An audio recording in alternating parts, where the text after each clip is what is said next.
Good evening. It's Monday, July 20th, 2020. I'm Joe, the pastor at First Presbyterian Church here in Smithfield, North Carolina, in the heart of Johnson County.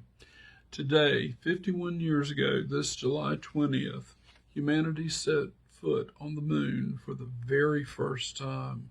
A miracle and wonder of sorts that we could travel 240,000 miles through space to reach another destination. Today, in recognition of that, happens to be National Moon Day. And that's kind of a coincidence because today is also Monday, a linguistic coincidence. In German, Montag, or Spanish, Lunes, or in English, Monday. It just happens to mean Day of the Moon, a day that from time immemorial has been celebrated in many cultures as a way of recognizing the moon's role in our calendar and all. But Mondays have always had sort of negative associations regardless of the culture. For us in the West, we begin our work week, even though Sunday, from the community of faith standpoint, is the first day of the week, the day the Lord was resurrected out of the tomb. We in the West begin our work on Mondays.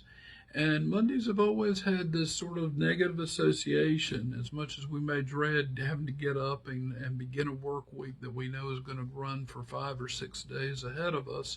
It's also been associated in other communities with depression, hysteria, just general unsettledness, because it was the day that was dedicated to the moon in time before even Christianity took root in many parts of Europe. But nonetheless, the moon plays a very special role in Scripture. From the very beginning, the moon was the lesser light to rule the night along with the stars, so that whether it was day or night, we would always have light in our midst. We make our calendar based on the moon. God makes covenants with people.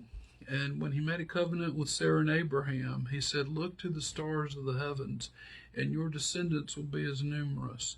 With Noah and delivering his family from the destruction of the flood, and having him build the ark and protecting him for 40 days and nights until the waters had subsided from the earth in the flood, he put a rainbow up in the sky as an eternal promise to Noah and all of his descendants that God would not destroy the earth by flood again. Also, in a very special covenant, one that we don't talk of maybe as often as we should, but is very important, tied in with the Abraham and Sarah covenant, is a covenant he made with David, king of Israel, that his descendants would always sit on the throne of Israel. And David incorporated the idea of heavenly bodies, including the moon, as a part of the way of recognizing and giving thanks to God for the covenant that he had made with him and for his descendants, which ultimately would lead us to recognize Jesus of Nazareth, the Christ, the Messiah. In Psalm 72:5, David the psalmist writes, "Let them fear you while the sun endures, and as long as the moon throughout all generations." And Psalm 89 and verse 37,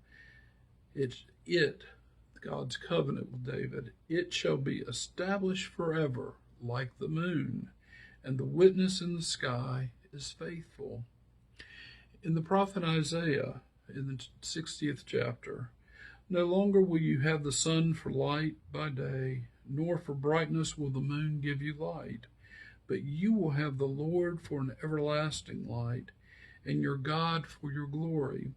And your sun will no longer set, nor will your moon wane.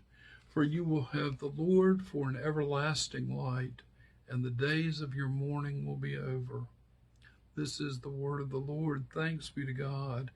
Here the prophet Isaiah is pointing to God's fulfillment of his promise, which we in the Christian community look to in Jesus Christ as his Messiah, who was heralded by a star in the east, no less. Now, Christmas is a little early. We're getting up on for those who celebrate Christmas in July, and I talked about National Leon Day a few weeks ago. But on a day as hot as today has been, our hottest temperatures with the heat index has probably pushed us up to about 111 degrees. I began to think of Christmas and the idea of actually having snow and certainly cooler temperatures. But one of our oldest hymns in North America is the oldest Canadian hymn. It's written in an indigenous language from 1642, invokes the moon as a part of recognizing God's work in creation and fulfilling his promise to David. And it's called originally the Huron Carol, or more common and more familiar to us, "'Twas in the moon of winter time." And I'd like to share these words with you as a sort of our closing reflection tonight. "'Twas in the moon of winter time, when all the birds had fled, that mighty great Spirit sent angel choirs instead. Before their light the stars grew dim, and wandering hunters heard the hymn, Jesus your King is born, Jesus is born, and excelsis Gloria."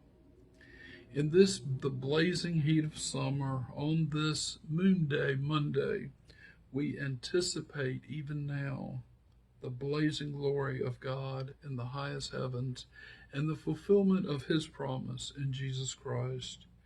I pray that the Spirit will bring you healing and comfort this evening. The light of Christ illumine us, and love of Christ watch over us all. The peace of God be with you all until we meet again. Good night.